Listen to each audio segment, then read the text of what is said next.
और लगातार जो है हरियाणा की हर एक छोटी बड़ी अपडेट, हर एक न्यूज़ आप सबके सामने लिया करा, दिखाया करा, बताया करा। एक बार फिर आप सबके बीच में मौजूद हैं भाई। और फिलहाल जो है मेरे साथ जो शख्सियत मौजूद है, प्रद्युमन जोशीला जिनका नाम है, और कैस कहाँ की हरियाणा की जो राजनीति है उनके अंदर आप इनने जो है चाणक्य मानस को बहुत ज़बरदस्त पकड़ है। हर एक चीज़ डेट एंड फैक्ट जो है आज आप ही बातचीत करांगे पूरी राजनीति के ऊपर। तो प्रद्युमन जी पहले तो राम राम। राम राम सभी दर्शकों को नमस्कार। राम राम। ठीक ठाक हो? बहुत बढ़िया, आप बताओ जी। फिलहाल जो है दून साहब आप ही जो है भिवानी मंदरगढ़ लोकसभा की बात करना रहे। हाँ, तो जो लोकसभा का चुनाव था उसमें मैंने देखा कि निर्दलिया का बड़ा रोल रहा है हार और जीत का जो है अंतर तय करना में। क्योंकि यूँ मान्यता है कि बारड अगर सोमवीर घोषोला अगर टिकट निर्दलीय नहीं खड़ा होता तो शायद कहीं ना कहीं भी सोमवीर सिंह जीत सका था विधानसभा चुनाव। तो शाम तक आपने केला का शशि परमार खड़े थे, 5 साल वो व्यक्ति घूमा था, बड़ी मेहनत करी थी और उसका यूँ था कि भाई मैं जीत जाऊंगा। तो कुछ लोग तो यूँ कहे हैं कि अगर परमार नहीं खड़ा हुआ और शशि रंजन परमार जी नहीं खड़े होते तो अनिरुद्ध चौधरी जीत जा। कुछ लोगों का ये मानना है कि शशि परमार खड़ा हो गया तो जो सुरती चौधरी जीतती है वो वोट बैंक और ज़्यादा बढ़ जाए। तो आपका क्या मानना है निर्दलीय का? देखो, पहली बात तो ये है कि प्रजातंत्र में हर आदमी को चुनाव लड़ने का अधिकार है जी। ठीक है, क्यों नहीं लड़े, लड़ने का अधिकार है बिल्कुल। और हर आदमी को किसी को जिताने और किसी को हराने का भी अधिकार है। जिसको चाहेगा उसको वोट डालेगा। जहाँ तक बात है शशि परमार की जी, तो शशि परमार ने चुनाव लड़ा, उसमें 2 फैक्टर हैं क्योंकि वो राजपूत समाज से आते हैं जी। और राजपूत समाज का जो वोट बैंक है वो कहीं ना कहीं बीजेपी के पक्ष में ज़्यादा पड़ता है। तो उस लिहाज से श्रुति चौधरी को फायदा भी हुआ, मतलब नुकसान हुआ, अनिरुद्ध को फायदा हुआ। दूसरे एंगल से ये है कि सरकार के खिलाफ जो वोट है वो बट गया, उससे अनिरुद्ध को नुकसान हो गया। लेकिन सही मायने में अगर देखें तो मेरा निजी रूप से ये मानना है कि अगर किरण चौधरी राज्यसभा बीजेपी में जा करके और जिस तरह से वो एक बड़ी नेता बन गई एकदम से, और भूपेंद्र सिंह हुड्डा ने जो श्रुति चौधरी और चौधरी बीरेंद्र सिंह के बेटे ब्रिजेंद्र सिंह की जब टिकट कटी और हर जगह ये मैसेज कहा कि हुड्डा साहब किसी दूसरे बड़े जाट परिवार को नहीं उभरने देना चाहते, इस चीज़ के मैसेज गए हर जगह, उस चीज़ का भी एक फ़ायदा कहीं ना कहीं श्रुति चौधरी को मिला और लोगों में एक ये संदेश गया। अच्छा, इसमें एक चीज़ और भी है कि यहाँ माँ बेटी दोनों चुनाव लड़ने वाली थी और दूसरी तरफ जो है अनिरुद्ध चौधरी, रणबीर महिंद्रा तो बिल्कुल बुजुर्ग हो चुके हैं, बिल्कुल। तो वहाँ अकेले अनिरुद्ध चौधरी थे, उनके पास वो मजबूत टीम भी नहीं थी क्योंकि उन्होंने बहुत कम समय मिला।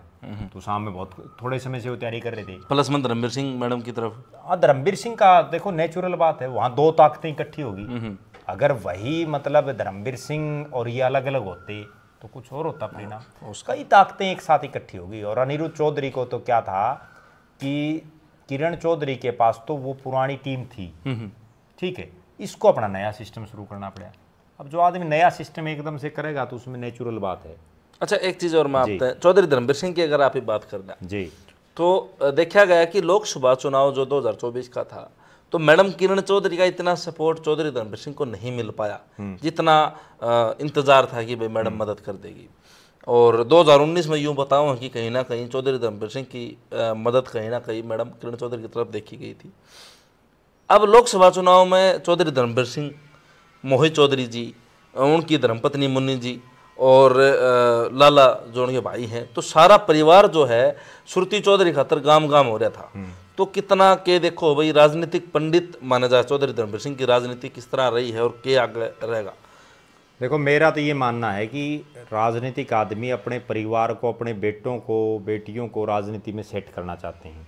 धर्मवीर सिंह का केवल एक ही उद्देश्य है और वो मैं स्पष्ट बता दूं कि देखो, वो एमएलए बन लिया, मंत्री बन लिया, एमपी बन लिया 3 बार, मुख्यमंत्री तो की रेस में है नहीं, ठीक है, कैबिनेट मंत्री का उनको इंतजार है, वे कभी ना कभी बना दें सेंटर में। वो तब बनेंगे जब इंद्रजीत सिंह हटेगा, सीधी बात जी।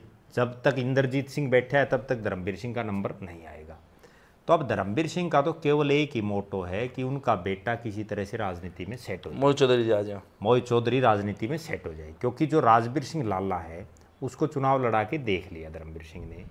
2014 में बीजेपी की टिकट के लिए प्रयास करे, वो टिकट नहीं मिली। टिकट एक गुणपाल सिंह हैं, उनको दिला दी जिला पार्षद, ठीक है।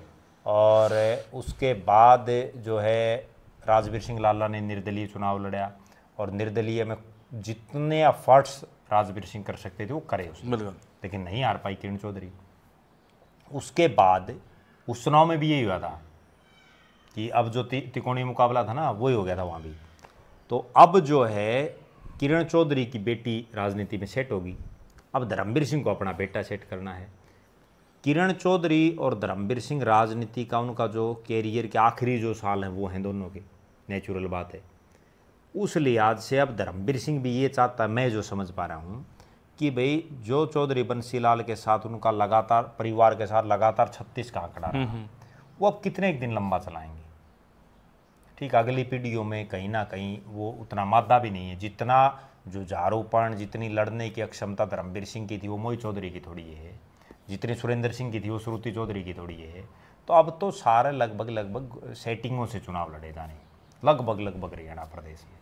तो अब आगे ये होगा, मैं जो समझ पा रहा हूँ, अगर परिसीमन तो हो गया, तो परिसीमन में भवानी खेड़ा हल्का अगर ओपन हो जाता है, तो चूंकि धर्मवीर सिंह का गांव तालू भवानी खेड़ा में है जी, तो वो वहाँ से चुनाव लड़ेंगे मोहित चौधरी, फिर तो दोनों अलग अलग हो जाएंगे।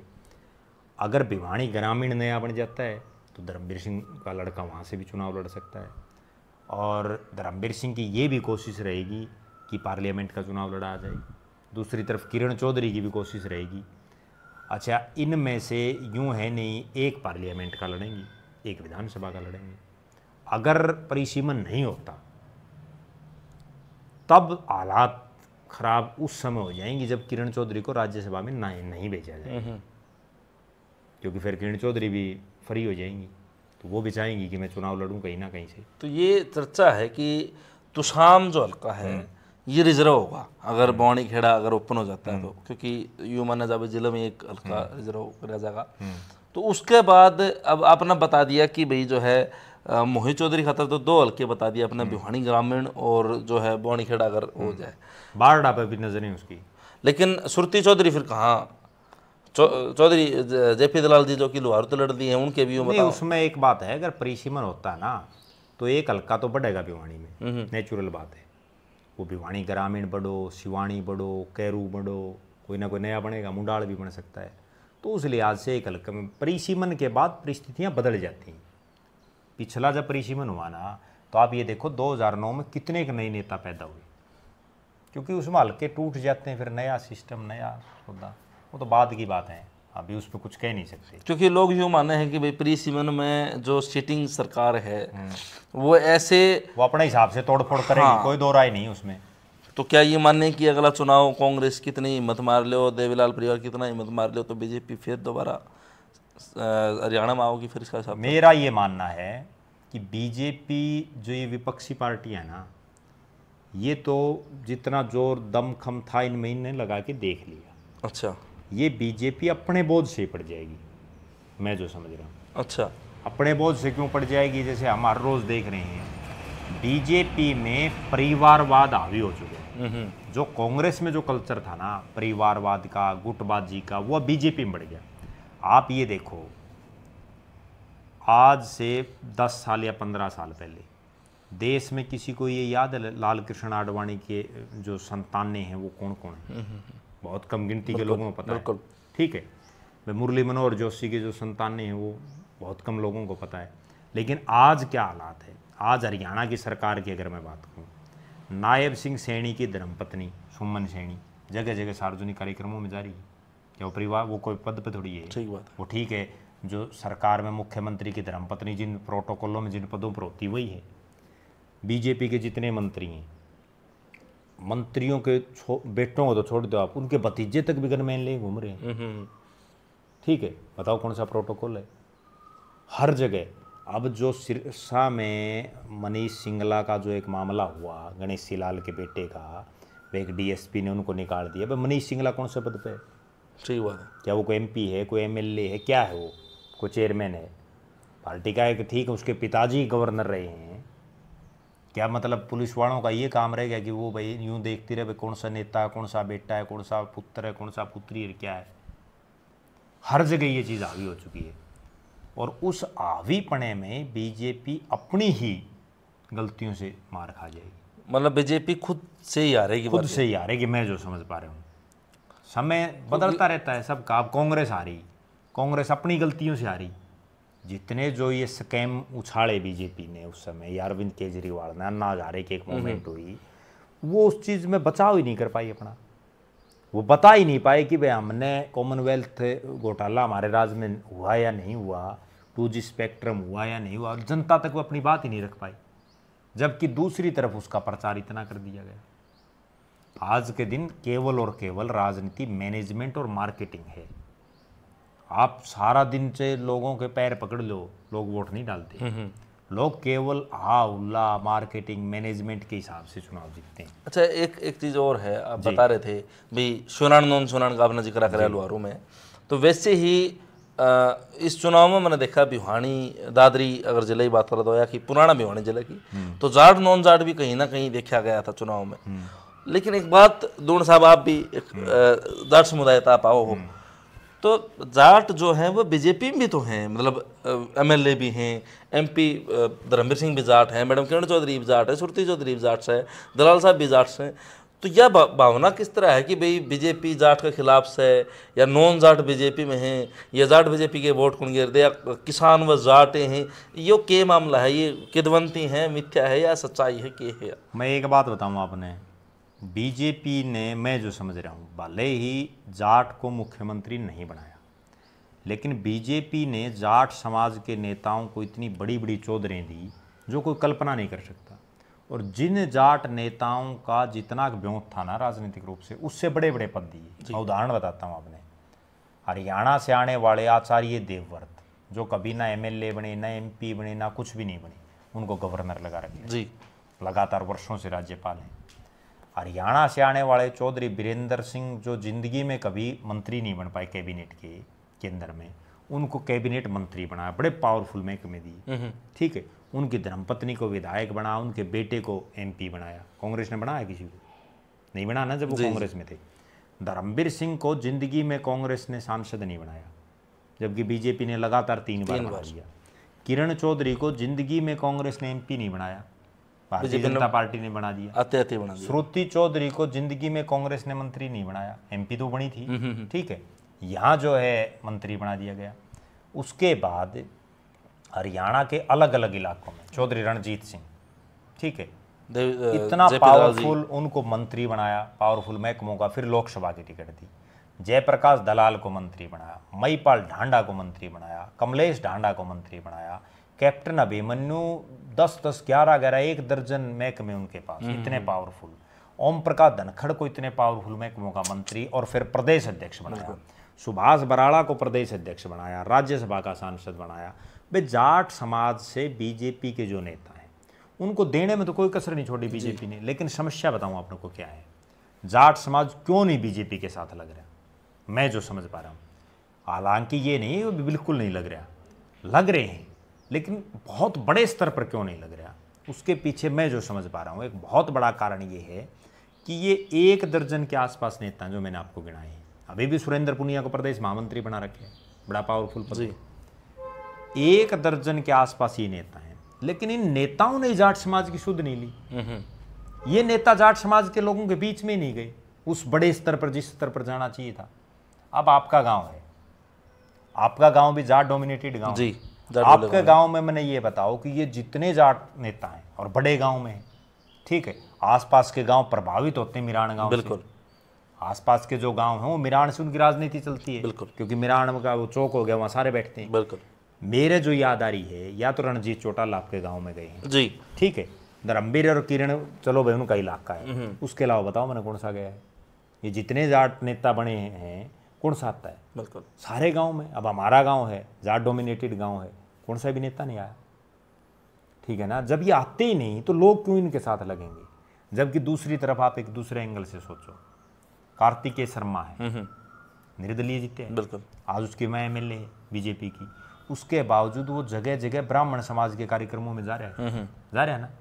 रामचंद्र जांगड़ा है, बैकवर्ड समाज से आता है, वो भी तो शाम में आया था। बिल्कुल। ठीक है, ये बाकी क्यों नहीं आते भाई? अरविंद शर्मा जी वो आज बैल में आए हुए हैं, तो लुहारू वो दौड़ेंगे। मतलब जो दूसरी जातियों के नेता हैं वो जब अपने समाज में जा रहे हैं, अपनी जातियों के लोगों में जा रहे हैं, तो ये क्यों नहीं जा रहे? इसीलिए तो जाट नहीं जुड़ रहे। दरअसल ये जो नेता हैं ये सारे, मैं जो समझ पा रहा हूँ, जो जाट समाज के नेता हैं, भाई हमें मिलेगी चौधर, उसके बाद कोई लेना देना नहीं, इसलिए लोग नहीं साथ लग रहे। वरना तो आप एक बात बताओ, लोगों को ये समझाना चाहिए नेताओं को कि भाई क्या जाट ये हरियाणा में एक जाति है? क्या मुख्यमंत्री केवल जाट समाज से बनेगा? और भी तो समाज हैं, सबकी बारी आनी चाहिए। ठीक है, किसी को कम समय मिले, किसी को ज़्यादा, लेकिन अधिकार तो सबका है, कोई भी बन सकता है जो हरियाणा में किसी भी जाति का है। तो इनको ये समझाना चाहिए भाई ठीक, अपना मुख्यमंत्री नहीं बना, लेकिन अपने को ये तो देखो कितने कितने पद दे रखे हैं। अब वीरेंद्र सिंह को इतने बड़े बड़े महकमे दिए, वो हरियाणा के कितने कलक्याम घूमे, कहीं भी तो नहीं गए, इसलिए लोग नहीं जुड़ पा रहे। वरना तो बीजेपी ने, अब आपको एक दो तीन चीजें मैं बता देता हूँ। तो कांग्रेस में भी तो पहला मुख्यमंत्री पंडित भगवत दयाल शर्मा बनाया था, ब्राह्मणों की बना था, पार्टी। भजनलाल बने, सॉरी भजनलाल कांग्रेस से बने थे। तो नॉन जाट कांग्रेस में आया करता, एक समय ऐसा था। आज वो नॉन जाट बीजेपी में सारा का सारा हो गया वो है। भी मैं जो समझ रहा हूँ, वो राजनीति भी आपको बता दूं, बड़ी बारीकी से इन चीज़ों को समझने की ज़रूरत है। हरियाणा में जो राजनीति थी वो किसी समय केवल 3 लालों के बीच में घूमती थी। भगवत दयाल शर्मा ठीक है, संयुक्त पंजाब के एक बड़े नेता थे, उसके बाद हरियाणा में भी वो पहले मुख्यमंत्री रहे, लेकिन उसके बाद उनकी राजनीति बहुत लंबी नहीं चल पाई। राव वीरेंद्र सिंह की राजनीति भी बहुत ठीक है कि वो अहिरवाल तक सीमित रहे, भले ही एक बार मुख्यमंत्री बने, लेकिन अहिरवाल से बाहर वो भी नहीं उतना बड़ा सिस्टम। हालांकि मैं एक बात और याद दिलाता हूँ, उन्होंने विशाल हरियाणा पार्टी बनाई थी। उस विशाल हरियाणा पार्टी के अहिरवाल के अलावा बाहर के दूसरे हलकों में भी विधायक बने थे। अच्छा। लेकिन उसके बाद राव वीरेंद्र सिंह उनको नहीं संभाल पाया सिस्टम को, इंद्रजीत भी नहीं बाहर निकल पाए।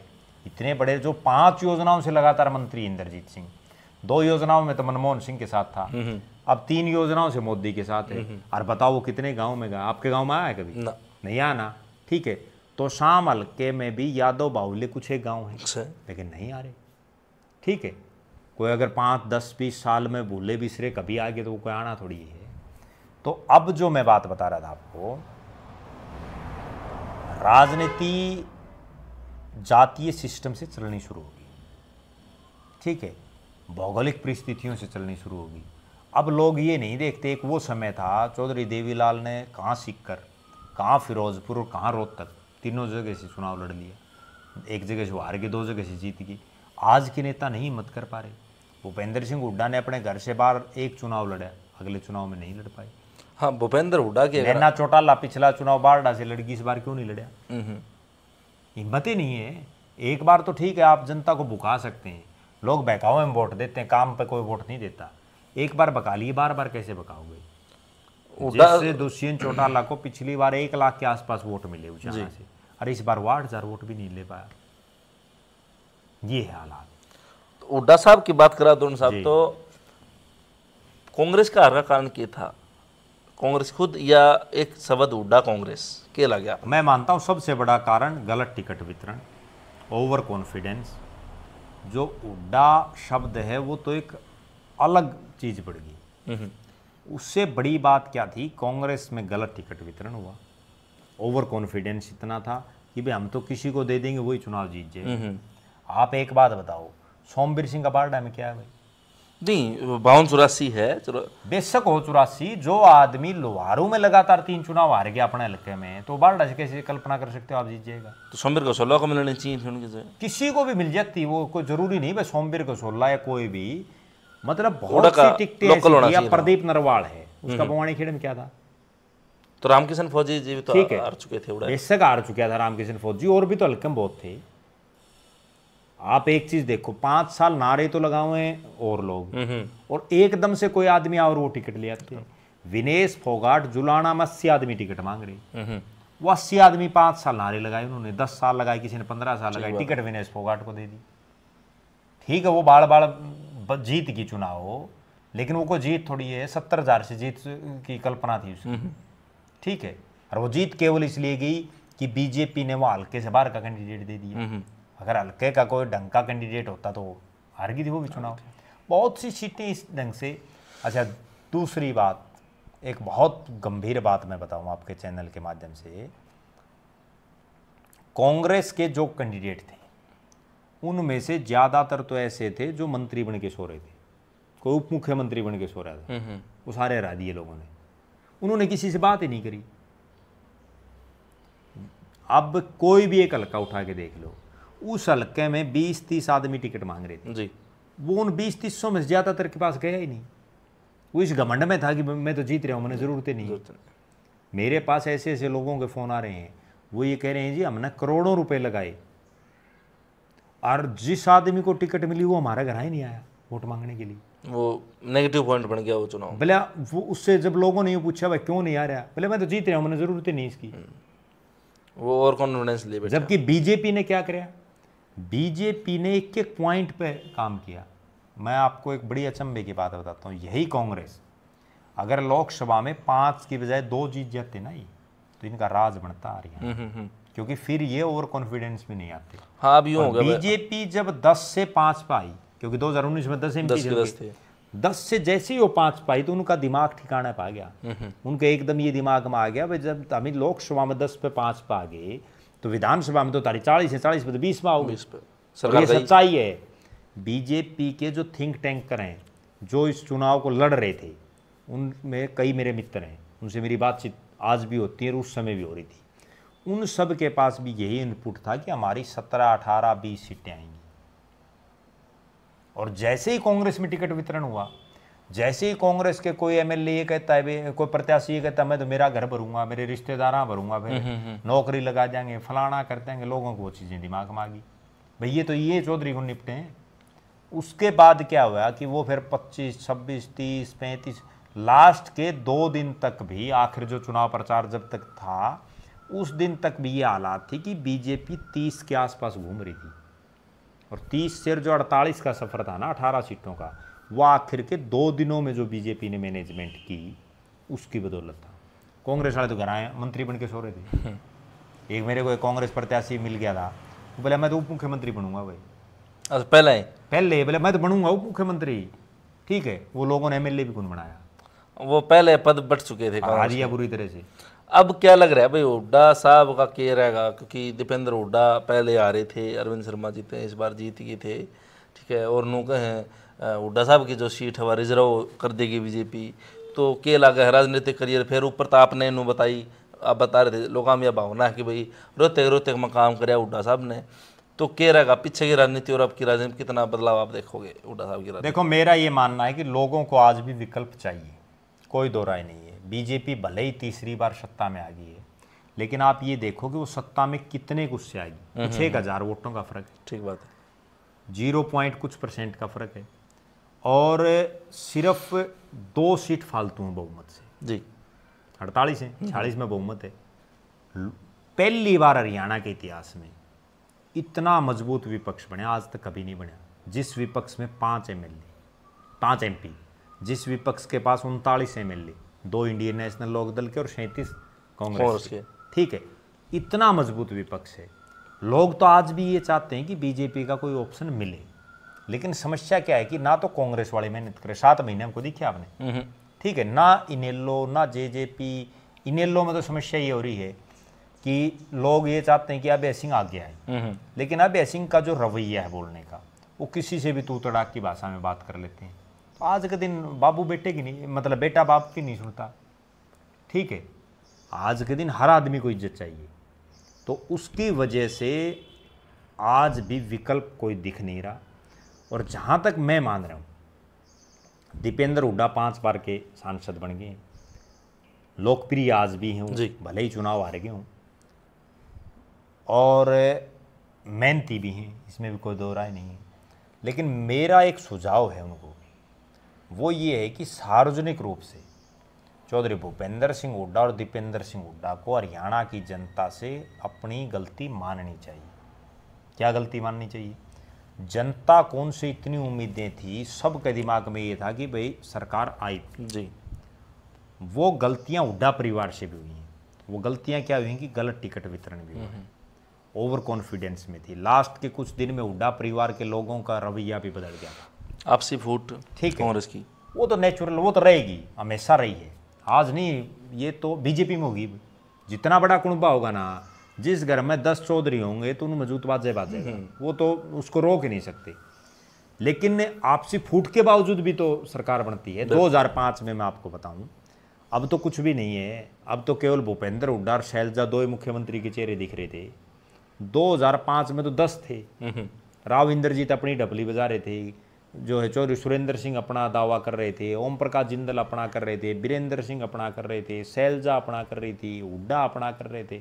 उस समय तो पता नहीं कितने थे, फिर भी जीती, 67 सीटें आई ना।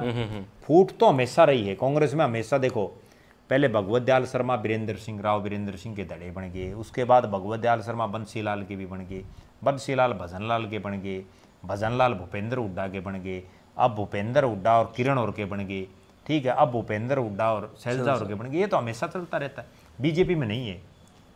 बीजेपी में जिस समय कुछ नहीं था तो उस समय तो क्या होगा भाई, जब एमएलए 2 आने तो क्या ही धड़ेबंदी होगी। अब जब उनके 48 आ रहे हैं, अब बीजेपी में ये हालात है, एमएलए मंत्रियों के फोटो नहीं लगाते अपने कार्यक्रम में, ठीक है, आपसी कितनी फूट रहे, लेकिन समय के साथ बदलता रहता है मामला। विकल्प चाहिए। अगर दीपेंद्र हुड्डा मेहनत करेंगे, जनता को आज भी विकल्प चाहिए। अभय सिंह चौटाला मेहनत करेंगे, दुष्यंत मेहनत करेंगे, कौन करेगा?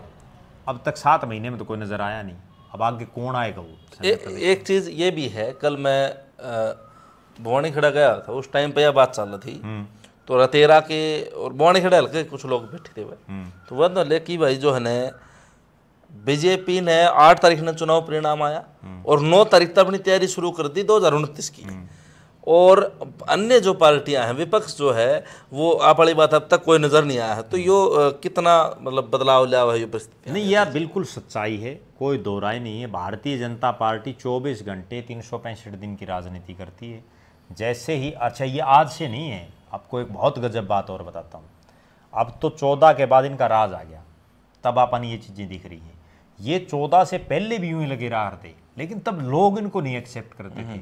मैंने वो मीटिंगें देखी बीजेपी की, ये 10 समोसे ले आ करते, 10 समोसे में भी 2 उल्टे देने पड़ा करते, 8 आदमी हार दे मीटिंग में, समोसे खाने भी कोने हार दे। और आज हालात ये है, अगर किसी को यूं पता चल जाए ना कि भाई बीजेपी के यहाँ कोई छोटी मोटा नेता भी आ रहा है, कोई छोटा मोटा, तो भी 500 आदमी इकट्ठे हो जाते हैं, क्योंकि राज है, ठीक है। दूसरी तरफ कांग्रेस सही जो बाकी पार्टियां हैं, वो तो अपना कोई सिस्टम ही नहीं बना पा रही। बीजेपी देखो, पद बांटने में कोई तनख्वाह थोड़ी देनी है। अब बीजेपी का एक आदमी पन्ना प्रमुख बन रहा है, वो भी खुश हुआ है, घूम रहा है, जबकि पन्ना प्रमुख ये है भाई। ठीक बात है, कोई अध्यक्ष को, कोषाध्यक्ष को, प्रदेश कोई उपाध्यक्ष, अगर सही देखा जाए तो कुछ भी नहीं है, ठीक है, लेकिन अगला यूं कहे मैं पन्ना प्रमुख हूँ, वो 5 आदमी ने बीजेपी तो जोड़ा है। जबकि कांग्रेस में हालात ये है कि वहाँ जिला प्रधान तक भी नहीं है, संगठन नहीं है, ठीक है। जेजेपी और जो इंडियन नेशनल लोकदल हैं, उनके बड़े नेता विदेशों में घूम रहे हैं। तो संगठन की कमी विपक्ष ने खिलाड़ी, बिल्कुल संगठन की कमी, और दूसरी मैनेजमेंट की कमी। बीजेपी मैनेजमेंट के हिसाब से चलती है। देखो, एक बहुत गजब बात मैं बताता हूँ। अभी देश के बीजेपी में दूसरे सबसे ताकतवर नेता अमित शाह है, अग्रवाल, और होम मिनिस्टर हैं, लिहाजा उनका जो प्रोटोकॉल है कि कौन कौन आदमी स्टेज पर चढ़ेंगे, वो चढ़ गए। 3 आदमी ऐसे चढ़ गए जिनका नाम नहीं था, और उसकी इंक्वायरी खुल गई। कांग्रेस में यूं पता ही नहीं चलता, कोई भी चढ़ जाता धक्के से, सब स्टेज पर चले जा, ठीक है। बीजेपी में हालात ये, मैं आपको एक उदाहरण देता हूं। एक हिसार में प्रोफेसर संपत सिंह, वित्त मंत्री, गृह मंत्री, बड़े बड़े पदों पर रहे, वो बीजेपी में चले गए, कुछ साल बीजेपी में रहे। बीजेपी में ये प्रोटोकॉल है। एक यहाँ सुजीत कुमार हुआ करते, अब तो वो यहाँ से राजनीति छोड़ गए, वो थे जिला महामंत्री, वो और वो कुछ नहीं थे, कभी जिंदगी में चुनाव नहीं लड़ा थे। वो सुजीत कुमार तो बैठते श्यामी स्टेज पे। अच्छा। और जो आदमी आज जितने नेता राजनीति में है, इनमें सबसे पुराना संपत सिंह है। आज की प्रेजेंट की जो राजनीति, उसमें सबसे पुराना संपत सिंह है। वो संपत सिंह ने श्यामी बिठाया करते, कांग्रेस में करके दिखा दो। आज अगर कांग्रेस में है संपत सिंह, आज संपत सिंह को कोई यूं कह देना, भाई आप स्टेज पे मत चढ़ो, आप श्यामी बैठो पब्लिक में, जमा भी कौन बैठे, यूं अंतर है। इसलिए बीजेपी और कांग्रेस में वहाँ अनुशासन है, वहाँ पहले से ये चीज़ें तय हैं कि इसके अलावा कोई नहीं है बैठेगा। कांग्रेस में यूँ पेरा ही नहीं, कांग्रेस में तो ये हालात है, सुन लो। अब दीपेंद्र हुड्डा, मैं तो कई बार कहता हूँ, दीपेंद्र हुड्डा की गाड़ी में पिछली सीट पे 3 सवारी आती हैं, तो मैं 7 बैठ जाऊँ, 6 बैठ जाऊँ, गोड्या बैठ जाऊँ एक दूसरे पे। ठीक बात है। बीजेपी में बैठ के दिखा दो ना कोई। अच्छा दोनों साहब बात करा, आपने कांग्रेस की बात भी करी, भाजपा की बात करी, लेकिन एक चीज़ फिक्स देखिए मैंने, चौधरी धर्मवीर सिंह किसी भी पार्टी तो किसी का सरकार हो, किसी की हवा हो, लेकिन चौधरी धर्मवीर सिंह जिस पार्टी में चले गए, जीत उसकी निश्चित मानी जा है। इस बार भी यूँ माना जा कांग्रेस आओगी, कांग्रेस आओगी। पूरा हरियाणा में इस बात के जिक्र थे, और कहीं ना कहीं मेरा मानना भी, जब मैं जनता में गया तो यूँ था, जनता यूँ बोला थी भाई कांग्रेस आओगी, लेकिन चौधरी धर्मवीर सिंह आखिर तय बीजेपी में रहे। तो मैंने यूँ माना 3 तारीख ने कि भाई धर्मवीर ने भाजपा नहीं छोड़ी, तो इसका मतलब सरकार बीजेपी बना जाएगी। यो के कारण है, इतने बड़े राजनीतिक चाणक्य किस तरह है, राजनीतिक पंडित बताया जाए और चुनाव नहीं हारते, परिस्थितियाँ कितनी विपरीत हों, के कारण लगे आपने स्टार्टिंग? पहली बात तो ये है कि चुनाव नहीं हारते, ये गलत बात है। चुनाव हारे भी हैं धर्मवीर। हाँ जी, ठीक है, लेकिन 2000 के बाद वो चुनाव नहीं आए जी। उससे पहले वो लोकसभा का भी आ रहे हैं, विधानसभा के भी आ रहे हैं, लेकिन 2000 के बाद उनकी किस्मत पलटी। 25 साल लगातार 25 साल में सबसे बड़ी बात जो है, और जो बड़ी अचंभे की बात है, कि उन 25 साल में उन्होंने 4 अलग अलग हलकों से लड़े हैं। जैसे 2000 में वो तोशाम से जीते जी, 2005 में वो बारडा से जीते, 2009 में वो सोना से जीते, जहाँ उनका कोई लेना देना नहीं। फिर वो लोकसभा का जीते 14 में, फिर 19-24 लगातार लोकसभा का। धर्मवीर सिंह की मैं ये मानता हूँ, एक तो हरियाणा प्रदेश में जो नेता या जिनका परिवार मुख्यमंत्री नहीं बना कभी, उनके अलावा अगर कोई ऐसा नेता है जिसके पास कार्यकर्ताओं की हजारों में फौज है, तो पूरे प्रदेश में धर्मवीर सिंह है। धर्मसेना तो चलो एक अलग संगठन है, लेकिन उनकी जो मतलब कार्यकर्ताओं की या अपने साथियों की जो फौज है ना, वो बहुत बड़ी है। और उसके पीछे मैं जो कारण समझ रहा हूँ, धर्मवीर सिंह को 2 बार बड़े मौके मिले। एक बार तो जब वो 1987 में परिवहन मंत्री बने ना, उस समय उन्होंने अपने साथियों के बहुत काम किए, इसको लोग आज भी याद रखते हैं। बिल्कुल। दूसरा, जब वो हुड्डा राज में पंचायत विभाग के मुख्य संसदीय सचिव बने थे वो, और मंत्री कोई था नहीं, तो लिहाजा पंचायत मंत्री उन्हीं को बोला जाता था, हालांकि थे वो CPS। उस दौरान उन्होंने बहुत लोगों को मोबिलाइज करने का काम किया, बहुत काम किए, बहुत ठेकेदार बने उस समय, बहुत सरपंच उनके साथ जुड़े, और उस समय पंचायतों में और ठेकेदारों ने अच्छा खासा मोटा पैसा भी कमाया, खूब रुपया आया उस समय। तो वो एक नई टीम उनकी बन गई। दूसरी बात, उनको एक पॉजिटिव पॉइंट ये मिला कि उनका खुद का गांव है भवानी खेड़ा में, वहाँ से उनको टीम मिल गई। तो शाम से उन्होंने चुनाव लड़े और बंसीलाल के विरोध में लड़े। लिहाजा जो जिस भी क्षेत्र में बड़ा नेता होता है उसके खिलाफ भी नेता होता है, उनको भी कोई आदमी चाहिए, तो उनको धर्मवीर सिंह ने सबको अपनी तरफ कर लिया। फिर उन्होंने बारडा लड़ा, बारडा में एक नई टीम मिल गई। फिर उन्होंने सोना में लड़ा, सोना में एक नई टीम मिल गई। फिर लोकसभा का लड़ा, लोकसभा में नई टीम मिल गई। तो वो हजारों लोगों का कारवां उनके साथ बन गया।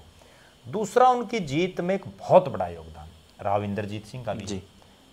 वो राजनीति को किसी के साथ सीधी टक्कर नहीं लेते धर्मवीर सिंह, ये उनकी एक बड़ी खास बात है। आप उनका भाषण सुनो, बड़ा आराम से बोलते हो, ठीक है, किसी पर कोई लंबा चौड़ा कटाक्ष नहीं करते, केवल काम की बात करते हैं, उसके अलावा कुछ नहीं करते, ना किसी से सीधी टक्कर लेने का काम करते। धर्मवीर सिंह ने इंद्रजीत सिंह के साथ बड़ी अपनी कोटी सेट की, और उसी का परिणाम की लगातार जीत रहे हैं। इस बार भी आप देखो, जाटा ने तो हार रहे हैं। यह बात मैं कहना चाहूँ जो जाटा के हल्के ना, उनमें तो हार रहे हैं भाई। राव दान सिंह अहीर जाति थे, और मंदरगढ़ उस साइड का एरिया हीरा का, जाट खिलाफ धर्मवीर के, और उसका बावजूद भी मतलब वो मतलब कि जीतना में धर्मवीर सिंह का रोल नहीं है। उसको आप ये समझो ना भाई, राव इंद्रजीत सिंह राव दान सिंह से बड़ा नेता है हीर समाज का। आज से को कितना बड़ा चौधरी बन रहा हो, जाटों में या किसानों में देवीलाल से बड़ा कोई नेता नहीं, बिल्कुल नहीं है ना। वही सेम हालात है कि अहीरवाड़ में राव बीरेंद्र सिंह के परिवार से बड़ा कोई नहीं, उसमें राव इंद्रजीत आज राजनीतिक वारिस। राव दान सिंह का कितना बड़ा कद है, वो तो केवल 4 बार महेंद्रगढ़ से एमएलए बने हैं। और एक और बड़ी गजब बात बताता हूँ, पहली बार जब वो एमएलए बने वो राव इंद्रजीत सिंह की वजह से ही बना था। ठीक है, अहिरवाड़ के जितने नेता हैं उनमें ज़्यादातर इंद्रजीत सिंह की वजह से ही बने, ज़्यादातर। आज वो भले ही उसको छोड़ करके चले गए, आज इंद्रजीत सिंह का ये है मामला, सुन लो। अहिरवाड़ में वो जिसको चाहता उसको जिता देता है, जिसको चाहता उसको हरा देता है। एक रैली ना लोगों के बीच में ज़्यादा आता, 1-2 रैली करता है और उसी में पलट देता है सिस्टम। महेंद्रगढ़ में जो जीता ना धर्मवीर सिंह, वो खुद की बजाय इंद्रजीत की वजह से ज़्यादा जीते हैं। और दान सिंह से बड़ा नेता है इंद्रजीत, ये है असली फैक्टर। और उसके बाद अब तो एमएलए का चुनाव भी राव दान सिंह जी हार गए, तो वो कारण लगा अपना कि भाई लोकसभा लड़ गए, उसकी वजह तो हारे वो? नहीं, उसकी वजह तो नहीं। वहाँ दरअसल क्या था, एमएलए का जो चुनाव हारे ना दान सिंह, उसमें एक बहुत बड़ा योगदान ये था कि वहाँ पिछले काफ़ी सालों से 1991 से केवल 2 नेताओं के बीच फाइट चल रही है, रामविलास वर्सेज दान सिंह। कभी रामविलास जीत गए, कभी दान सिंह जीत गए। लोगों को एक नया विकल्प चाहिए, जैसे मैंने तुसाम में कहा कि नया विकल्प यहाँ भी चाहिए। वहाँ क्या हुआ कि बीजेपी ने रामविलास शर्मा की टिकट काट दी और वो टिकट दे दी कंवर सिंह यादव। संदीप एसडीएम जो बहादुर सिंह का लड़का है, जो पूर्व शिक्षा मंत्री थे, उसने निर्दलीय चुनाव लड़े। उस हालात में जो भारतीय जनता पार्टी के खिलाफ जो वोट थे वो 2 जगह बट गई। वो तो सामान्य चीज़ होगी, वही सेम चीज़ होगी। ठीक है, एक तो वासूत आएगी, दूसरी जो लोग रामविलास से छिक लिए थे एक तरह से, क्योंकि इतना लंबा 1978 से रामविलास शर्मा चुनाव लड़ रहे हैं। आप 78 को आज 45 साल के आसपास, 45 साल से ऊपर हो गए। ठीक है, 47 साल हो गए जिस आदमी को, तो लोग थक ली, कितनी बार वोट डाले। ठीक बात है। ठीक है, उनको भी नया विकल्प मिल गया और वो कंवर सिंह यादव की लॉटरी खुल गई, दान सिंह चुनाव हार गए। उसमें भी एक बहुत बड़ा रोल धर्मवीर सिंह का भी है, राव इंद्रजीत सिंह का भी है, और एक बहुत बड़ा रोल ये भी है कि चुनाव से पहले किरण चौधरी का बीजेपी ज्वाइन करना, क्योंकि किरण चौधरी की बेटी श्रुति ने वहाँ से 3 चुनाव तो लड़े हैं, वोट बैंक तो उनका थोड़ा बहुत तो है, कितना ही भी हो, वो भी कहीं ना कहीं बीजेपी को गया है। ये है सर। अच्छा, दूसरी चीज़ जट्टा की आपने बात करी, आपने कहा कि भाई सीएम तो ब्राह्मण और राजपूत, अगर सवर्ण जाति बात करा, क्योंकि वैसे समाज की इतना को नहीं वो, लेकिन ब्राह्मण टिकट भी कटी है, ब्राह्मण को कौन सा हिस्सा दे दिया कि जो है ना भाजपा की तरफ ज़्यादा रुझान है। नहीं तो मान सम्मान नु बताऊं कि कांग्रेस में ज़्यादा मिले है ब्राह्मणा ने भाजपा की दृष्टि से ज़्यादा। देखो, किसी बीजेपी ओबीसी करी जाए दोनों सब। मैं बताऊँ आपने, किसी समय ब्राह्मण जो हैं वो कांग्रेस के साथ ही जी, और कांग्रेस को जो है लगभग ब्राह्मण नेता ही चलाते थे, एक समय वो था। लेकिन समय के साथ साथ बदलते रहते हैं मामले। अब हालात ये है कि ब्राह्मण ज़्यादातर बीजेपी के साथ लगे हुए हैं, और उसके पीछे कारण मैं बताऊं, अब तो चलो उनकी संख्या कम हो गई, लेकिन एक वो समय था जब 4 ब्राह्मण सांसद थे हरियाणा में। 2 लोकसभा के अरविंद शर्मा और रमेश कौशिक, दोनों बीजेपी जी। 2 राज्यसभा के general, lieutenant general retired DP Vats, वो बीजेपी का। कार्तिकेय शर्मा बीजेपी का समर्थक, जिन्हें बीजेपी को समर्थन दे रखे। 4 एमपी। मूलचंद शर्मा कैबिनेट के बड़े पावरफुल मंत्री। आज भी आप इस एंगल से देखो कि 8 ब्राह्मण विधायक हैं हरियाणा की विधानसभा में, जिनमें 7 बीजेपी के हैं। ठीक है, कांग्रेस का केवल एक है कुलदीप वत्स, बादली विधानसभा। और उन 8 में से जो 7 बीजेपी के, उनमें से 2 को मंत्री बना रखा है बीजेपी ने। ठीक है, रेखा शर्मा को राज्यसभा में भेज दिया। 5 राज्यसभा के एमपी हैं, उन 5 में से 2 ब्राह्मण हैं, रेखा शर्मा और कार्तिकेय शर्मा जी। तो देने में तो कसर बीजेपी नहीं छोड़ रखी। प्रदेश अध्यक्ष भी बीजेपी ने जाट को, ब्राह्मण को बना रखा है। ठीक है, जबकि दूसरी तरफ आप कांग्रेस में देखो, कांग्रेस क्या दे रही है। कांग्रेस ने एक सतपाल ब्रह्मचारी को एमपी बनाया सोनीपत से जी, लेकिन वो ब्रह्मचारी साहब एमपी तो बन गए, उसके बाद वो कहाँ गए। आज अरविंद शर्मा बता रहे, वह बेल आए हुए जी, कार्तिकेय शर्मा घूम रहे हैं, मूलचंद शर्मा भी घूम रहे थे, रामविलास शर्मा भी खूब घूम रहे हैं। ये कांग्रेस वाले क्यों नहीं घूम रहे? तो लोग जुड़ेंगे क्यों? अन्यथा बीच में नहीं सतपाल होगा। ब्रह्मचारी एमपी है, लोगों ने वोट तो देने में कसर कौन छोड़ी, ठीक है। जिता दिया। प्रदेश मतलब मोहनलाल बड़ौली को हरा दिया और इसको जिता दिया, उसके बावजूद वो कहाँ गया? कहीं नहीं गया ना। कांग्रेस का एक एमएलए कुलदीप वत्स कहाँ जा रहा है? क्यों नहीं घूम रहा? कांग्रेस में बड़े बड़े ब्राह्मण चेहरे हैं, कुलदीप शर्मा है, बताओ कहाँ जा रहे हैं? नीरज शर्मा है, फरीदाबाद एनआईटी से एमएलए था, कहाँ जा रहे हैं? कहीं नहीं जा रहे। इसीलिए तो भाई कांग्रेस में जो जो समाजों के नेता ना वो जा ही नहीं रहे कहीं। अब आपने राजपूत समाज की बात की, मैं आपको एक उदाहरण देता हूँ। श्याम सिंह राणा है, मंत्री हैं, जी जा रहे हैं राजपूत समाज के प्रोग्रामों में। दूसरी तरफ कांग्रेस में राजपूत समाज के जो नेता हैं, अब जैसे एक नाम मैं बताता हूँ आपको, वीरेंद्र सिंह राठौड़ है, राष्ट्रीय सचिव हैं जी। रौंडा से 4 बार चुनाव हार चुके हैं, हालांकि कहाँ जा रहे हैं बताओ?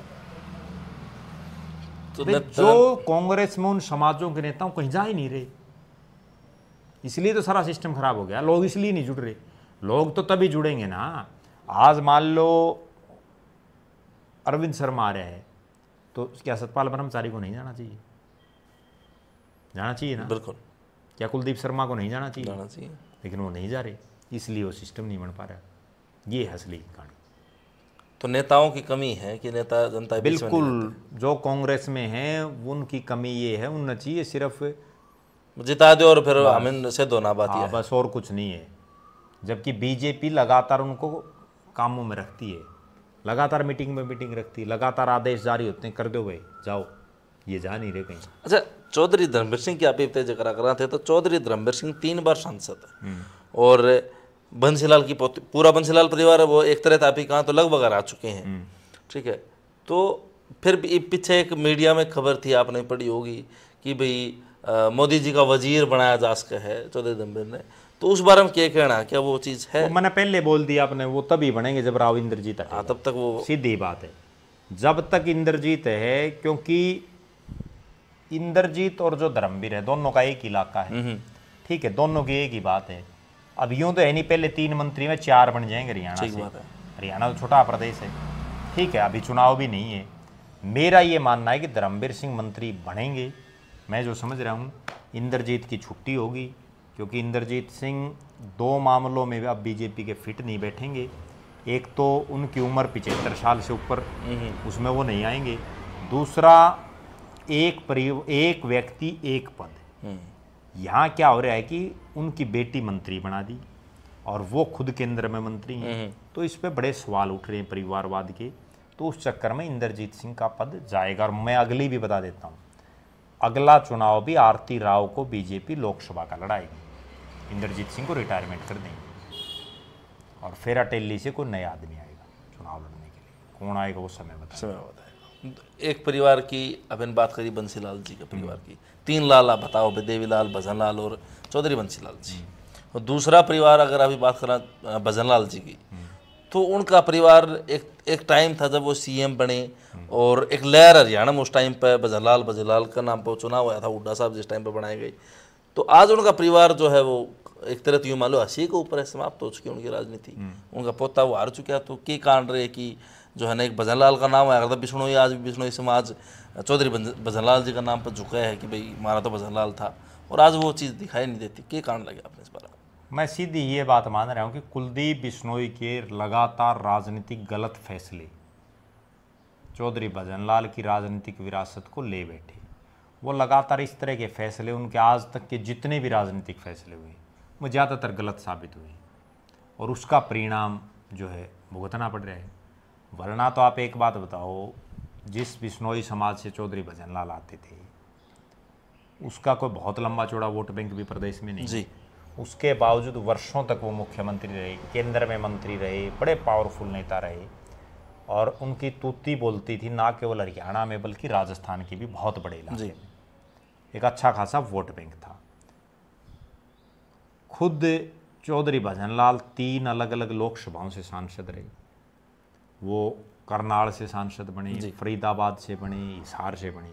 उनका बेटा कुलदीप बिश्नोई भिवानी और हिसार से बना। उनका एक बेटा चंद्रमोहन कालका से जाकर के विधायक बन गया, अब वो पंचकुला से जी।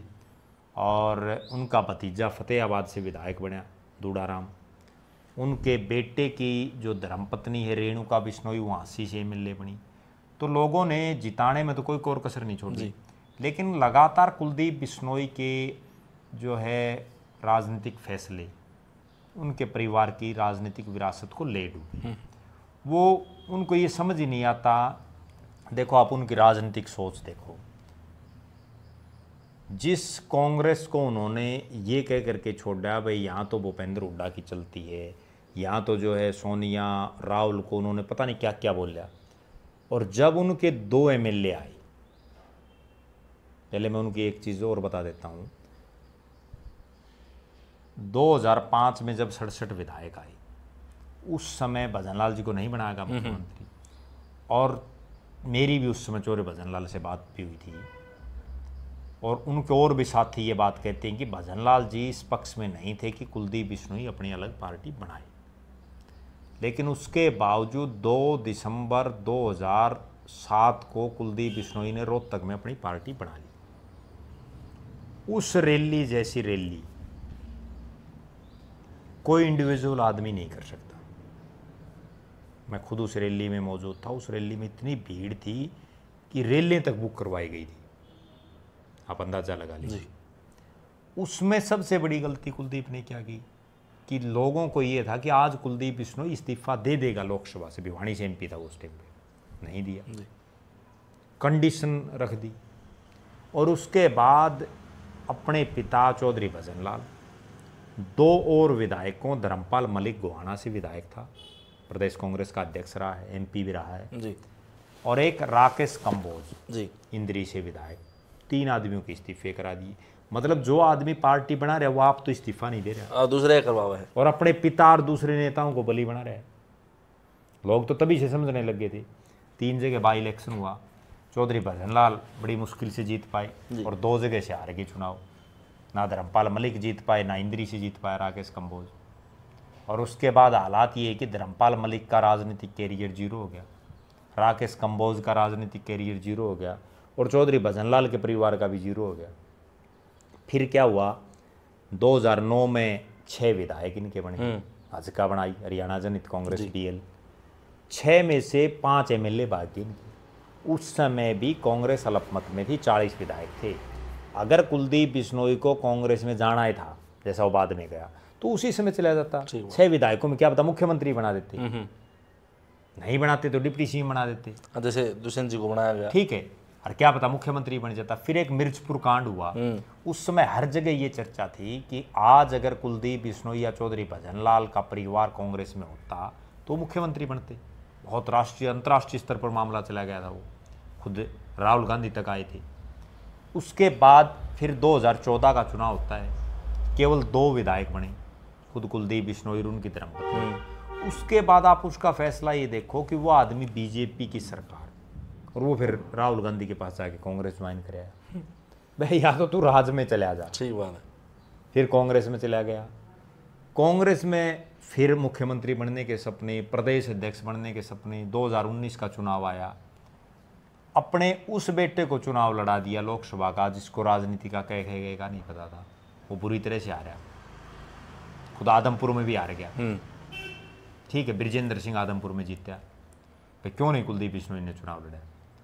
फिर उसके बाद देखो आप आगे, विधानसभा का चुनाव होता है, कुलदीप चुनाव लड़ देता है, चुनाव जीत गया। चुनाव जीतने के कुछ समय के बाद वो इस्तीफा दे के बीजेपी में शामिल हो गया। बीजेपी में शामिल होकर सबको ये पता कि भाई बीजेपी को आज ज़रूरत है।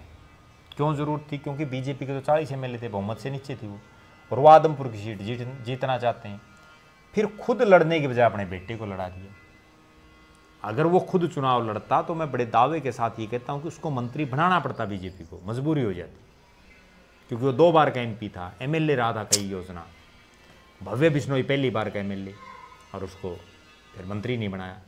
फिर आप आगे आ जाओ 2024 का चुनाव। 2024 का जब विधानसभा का चुनाव हुआ तो भव्य बिश्नोई को चुनाव लड़ा गया। उसने नलवा में रणधीर पनियार को टिकट दिला दी। उसको खुद को ये अंदाजा नहीं, भाई तू खुद तो चुनाव आ रहा बैठा है, और वो नलवा और फतेहाबाद में दूड़ाराम का ठेका ठाए बैठे हैं, भाई वो उनको जिताने के लिए लगा हुआ है, खुद चुनाव हार गया दूडाराम भी हार गया। और रणधीर पनियार केवल इसलिए चुनाव जीत गया कि कांग्रेस ने यहाँ एक कमजोर कैंडिडेट उतार दिया। वो कमजोर कैंडिडेट उतरने की वजह से वो भी मंत्री बन के सो रहा था, ठीक है, चुनाव हार गया, वरना तो रणधीर भी हारता। तो परिस्थिति ऐसी बन गई, वो तो कांग्रेस का कमजोर कैंडिडेट आ गया जिसकी वजह से गड़बड़ होगी, और वरना ये तीनों हारते।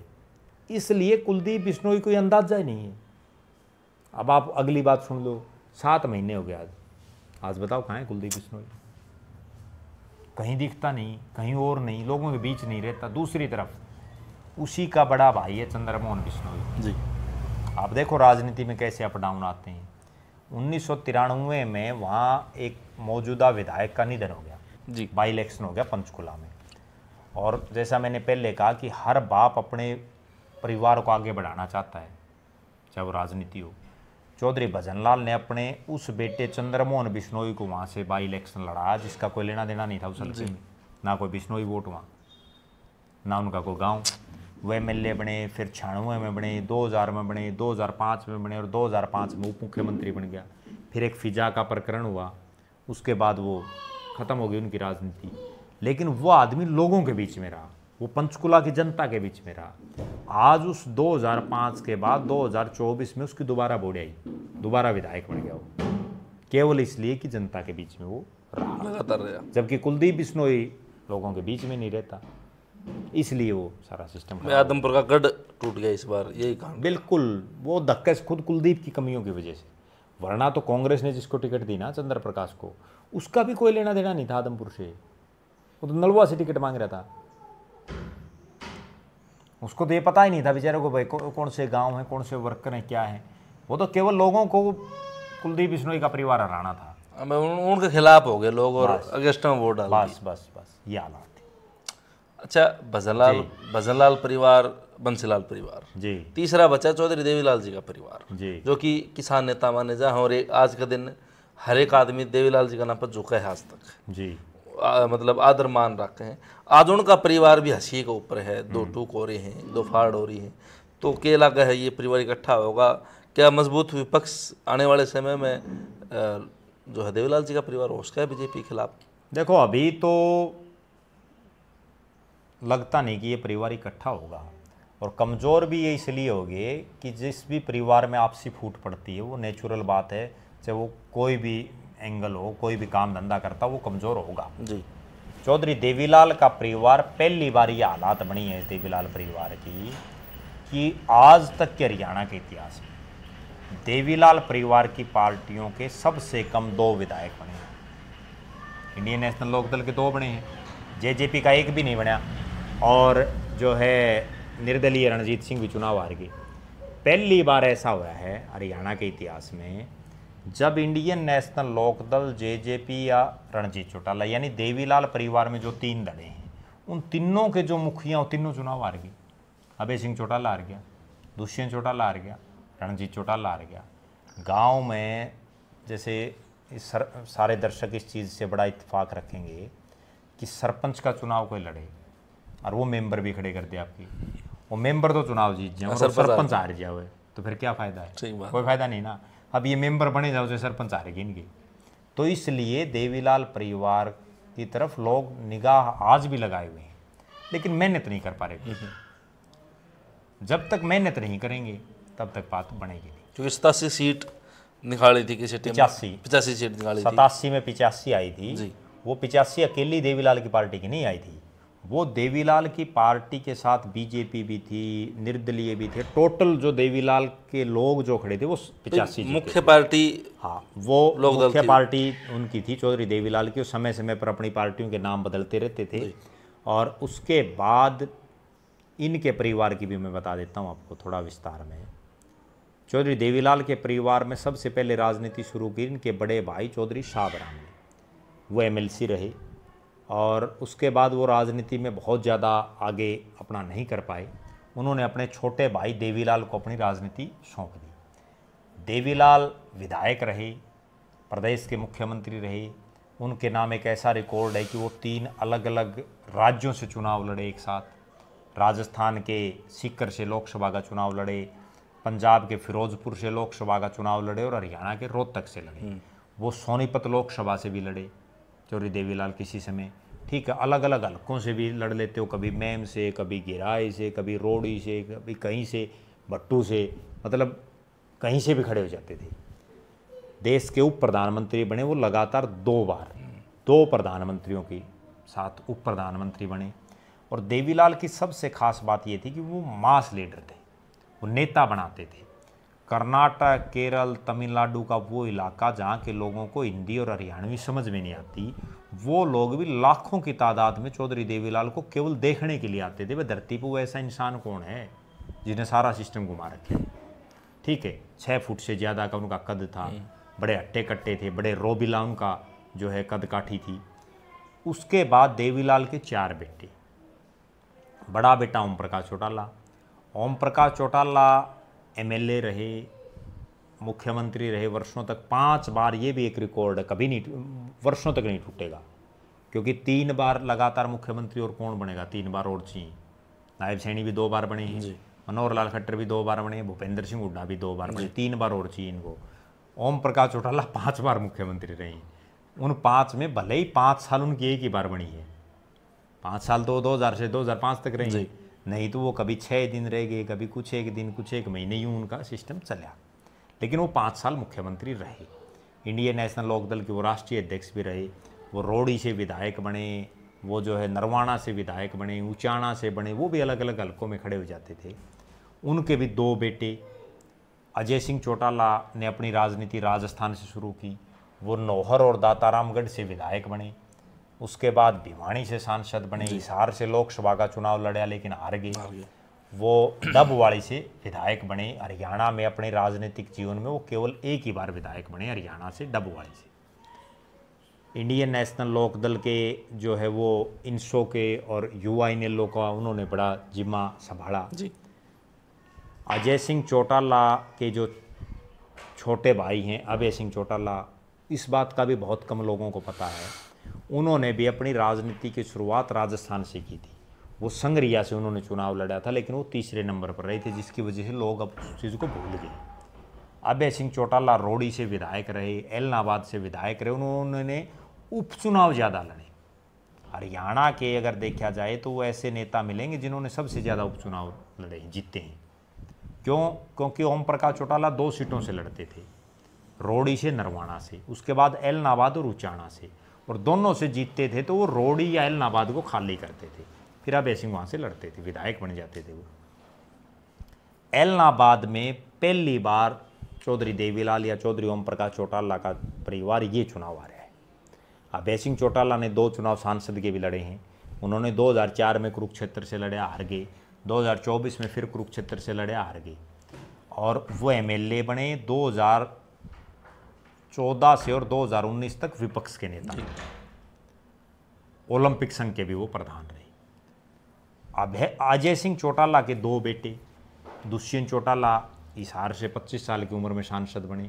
सांसद होते हुए उन्होंने उचाना से एमएलए का चुनाव लड़ा, जिसमें वो हार गए प्रेमलता से। उसके बाद फिर वो हिसार से लोकसभा का चुनाव हारे, फिर वो उचाना से एमएलए का चुनाव जीते। 2024 का लोकसभा का चुनाव उन्होंने नहीं लड़ा। उसके बाद उन्होंने एमएलए का लड़ा, और देवीलाल परिवार के पूरे राजनीतिक इतिहास में अपनी पार्टी का जो सबसे बड़ा नेता हो, और उसको केवल 7800 वोट मिलना, ये भी एक रिकॉर्ड दुष्यंत चौटाला के नाम बन गया। यानी उनकी पूरी रेरे माटी हुई चुनाव में। उनके छोटे भाई जो हैं दिग्विजय चौटाला, वो 3 चुनाव लड़ चुके हैं, हैट्रिक बन चुके हैं उनकी, लेकिन वो जीतते नहीं।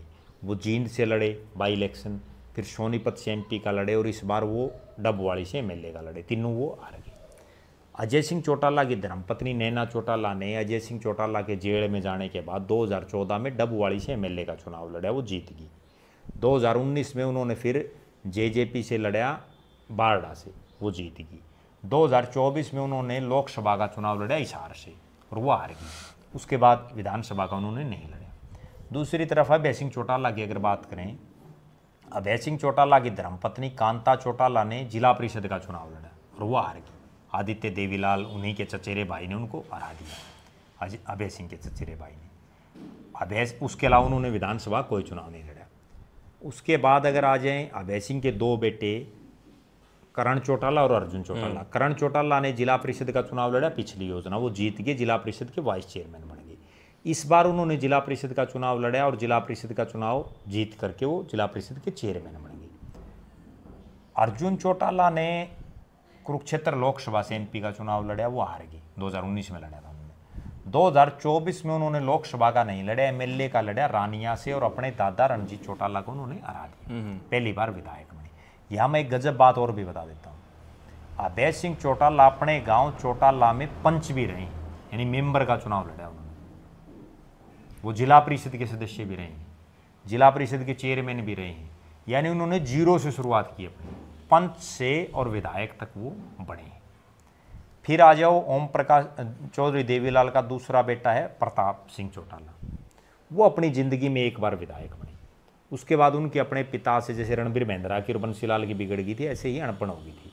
फिर वो एक बार उनको चेयरमैन भी बना चौधरी देवीलाल ने, और जब उनको चेयरमैन बना तो ये बात बड़ी आज भी चर्चा में है कि उस समय प्रताप चौटाला अपने पिता देवीलाल के खिलाफ खूब बोला करते, खूब सार्वजनिक रूप से उनकी खिलाफत करते थे, और देवीलाल ने फिर उनको चेयरमैन बना दिया। जब उनसे पूछा गया, पत्रकारों ने पूछा कि चौधरी साहब आपने तो अपने उस बेटे को चेयरमैन बना दिया जो आपके खिलाफ बोलते थे, तो देवीलाल ने ये कहा भाई मन ने उसका मुंह बंद करने के लिए बनाया उसको, भाई वो बोल नहीं मेरे खिलाफ। दूसरा एक वाक्य और है उसका, जब उनको चेयरमैन बनाया तो पत्रकारों ने ये पूछा भाई आप अपने बेटे को चेयरमैन बना दिया आपने, क्या तू कहे भाई मुख्यमंत्री और आपने अपना बेटा बना दिया। तो देवीलाल ने बड़ा तपाक से एक उत्तर दिया भाई मैं कि बंसीलाल का छोरन बनाऊँ, मेरे नहीं बनाऊंगा। ठीक बात, सब आप क्या यहाँ करें, सही बात, ठीक है। तो प्रताप चौटाला एक बार विधायक बने। उसके बाद प्रताप चौटाला की राजनीतिक हालात ये बनी कि अपने जीवन के आखिरी समय में वो कुलदीप बिश्नोई की पार्टी में चले गए थे, हरियाणा जनहित कांग्रेस बीएल में, ठीक है। तो कई पार्टियों में विचरण उन्होंने किया। उनके परिवार में उसके दो बेटे हैं, एक तो राजनीति नहीं करते, वो खेती बाड़ी करते हैं, संभालते हैं। दूसरे बेटे हैं उनके रवि चौटाला, रविंदर चौटाला, उसने एमएलए का चुनाव लड़ा डबवाड़ी से अजय सिंह के सामने, वो हार गया था 2009 में। जिला परिषद का चुनाव भी लड़ा, वो भी हार गया। उस रवि चौटाला की धर्मपत्नी है सुनैना चौटाला, जो अभी इंडियन नेशनल लोकदल की महिला की प्रदेश की प्रभारी है। उन्होंने पहला चुनाव लड़ा लोकसभा का हिसार से, हार गई। फिर उन्होंने एमएलए का लड़ा फतेहाबाद से, वो भी हार गई, दौलतपुर गांव की हूँ, उकलाना हल्के में। यह आ गया प्रताप चौटाला का। तीसरा बेटा है रणजीत चौटाला। रणजीत चौटाला एमएलए रहा, मंत्री रहा, एमपी रहा, राज्यसभा का, योजना आयोग का भी उपाध्यक्ष रहा। 1987 में यहाँ एक बड़ी रोचक बात मैं बताऊं, जब 1987 की आंधी थी ना, तो देवीलाल परिवार के बहुत से सदस्य ये चाह रहे थे कि हम चुनाव लड़ें, क्योंकि सबको ये पता था जिसको देवीलाल की टिकट मिल गई वो जीतेगा, सबको पता था। उस समय चौधरी देवीलाल ने एक बात कही थी, मैं मेरे परिवार के किसी सदस्य को चुनाव नहीं लड़ाऊंगा। लेकिन आखिरकार परिवार का कुछ ऐसा दबाव उन पर पड़ा कि उनको अपने तीसरे नंबर के बेटे रणजीत चौटाला को चुनाव लड़ाना पड़ा। रणजीत से पहले यहाँ एक और बड़ी गजब में बात बताऊं, देवीलाल के 4 बेटों में सबसे बड़ा ओम प्रकाश चौटाला था, लेकिन पहला चुनाव चौधरी देवीलाल ने प्रताप चौटाला को लड़ा था। प्रताप चौटाला को पहला चुनाव लड़ा के विधायक बनवाया था ओम प्रकाश की बजाय। लेकिन उसके बाद उनकी राजनीति लंबी नहीं चल पाई, उसके अपने पिता से अनपढ़ हो गई। रणजीत चौटाला ने 1987 में पहला चुनाव लड़ा, विधायक बने, चौधरी देवीलाल की सरकार में मंत्री बने। फिर ओम प्रकाश चौटाला जब मुख्यमंत्री बने तो उनकी सरकार में भी वो मंत्री बने। बाद में उनकी ओम प्रकाश चौटाला से अनबन शुरू होगी, फिर उनको राज्यसभा में भेज दिया। इस बात का बहुत कम लोगों को पता है कि वो राज्यसभा के सांसद रहे। फिर उनके अपने परिवार से दूरियां बढ़ गई और वो कांग्रेस में आ गई। कांग्रेस के बाद वो बीजेपी में भी शामिल हो गए। बीजेपी के किसान मोर्चा के प्रदेश अध्यक्ष रहे हैं वो, बहुत कम लोगों को पता है इस बात का। और रणजीत चौटाला भूपेंद्र सिंह हुड्डा के क्लासमेट थे जी। उन्होंने कई चुनाव लड़े, रोडी से लड़े। उनकी एक गजब बात और भी है कि वो 2 मुख्यमंत्री रहे हुए नेताओं के सामने लड़े, दोनों हारे। रोडी में लड़े ओम प्रकाश चौटाला के सामने, वहाँ से हार गए। आदमपुर में लड़े भजन लाल के सामने, यहाँ से भी हार गए। योजना आयोग का उपाध्यक्ष उनको लगा दिया गया। उसके बाद रानिया नया हल्का बन गया 2009 में जी। रानिया से वो लगातार आ रही, फिर कांग्रेस में चले गए, कांग्रेस ने उनकी टिकट काट दी और 2019 में वो निर्दलीय चुनाव उन्होंने लड़ लिया। निर्दलीय चुनाव लड़के जीत गए। पहले मनोहर लाल खट्टर की सरकार में मंत्री बने, फिर नायब सैनी की सरकार में मंत्री बने। मंत्री होते हुए और रानिया से निर्दलीय विधायक होते हुए फिर उन्होंने बीजेपी ज्वाइन की। बीजेपी ने उनको लोकसभा की टिकट दे दी, लोकसभा का चुनाव हार गई हिसार से। फिर विधानसभा में बीजेपी ने उनकी टिकट काट दी और वो रानिया से निर्दलीय लड़े, हार गए।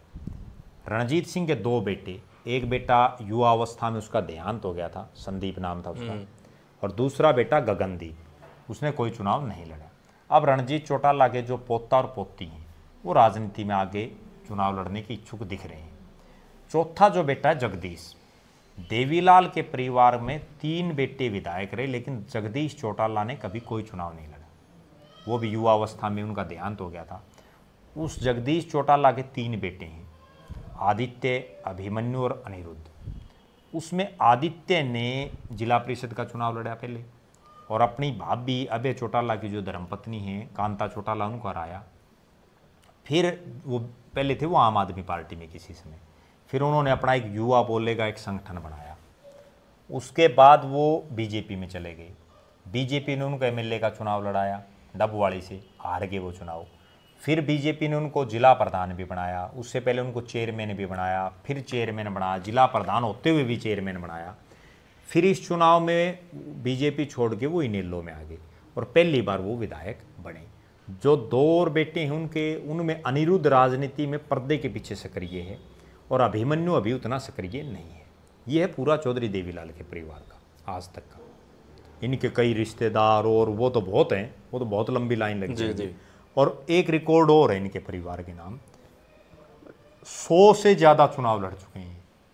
और हरियाणा प्रदेश के भी अगर आप बात करें 10 लोकसभा हैं, 10 में 2 SC रिजर्व हैं, यानी जनरल के लिए 8 हैं जी। उन 8 में अगर 3 को हम छोड़ दें ना, गुड़गांव, फरीदाबाद और करनाल, बाकी सारियां भी इन्होंने लड़ रखे चुनाव, यानी 5 लोकसभाओं पर इन्होंने चुनाव लड़े हैं और टोटल इन्होंने 7 लड़े हैं, क्योंकि सिक्कर और फिरोजपुर भी हो गए।